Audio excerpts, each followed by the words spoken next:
तांत्रिक परछाई। मेरा नाम अनामिका है और ये घटना मेरी सबसे करीबी दोस्त रिया के साथ हुई थी। रिया बहुत सीधी साधी और दिल से साफ लड़की थी, लेकिन उसके साथ हमेशा कुछ ना कुछ अनहोनी होता रहता था। स्कूल में भी कोई उसके करीब नहीं आता था, जैसे लोग खुद ब खुद उससे दूर रहने लगते। वह अक्सर मुझसे कहती, अनामिका, मेरे कमरे में कोई है। जब भी मैं पढ़ने बैठती हूँ कोई मेरे कानों में फुसफुसाता है और दीवारों पर काले धब्बे खुद ब खुद हिलने लगते हैं। पहले तो मुझे लगा कि शायद उसका भ्रम होगा, लेकिन धीरे धीरे उसकी हालत और ख़राब होती गई। रात को सोते समय उसे अपने बिस्तर के पास ठंडी आकृतियाँ, चलते हुए साएं और किसी के तेज़ नाखूनों जैसी आवाज़ें सुनाई पड़ने लगीं। मैंने उसे पूजा पाठ करने की सलाह दी। उसने हिम्मत करके घर में थोड़ी पूजा की, लेकिन उसी रात उसके साथ कुछ बहुत बुरा हुआ।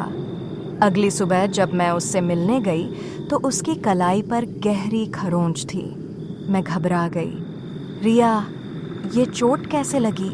उसने कांपते हुए कहा, अनामिका, यह मैंने खुद नहीं किया।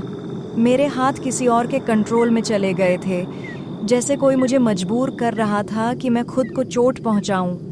उसकी आवाज़ टूटी हुई थी और आंखें सूजी हुईं।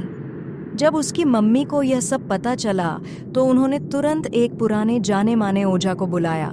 जैसे ही ओझा घर में दाखिल हुआ, उसने रिया को देखा और कुछ पल बाद बहुत धीमी आवाज़ में बोला, इस लड़की पर कोई परछाई नहीं, एक पकड़ है।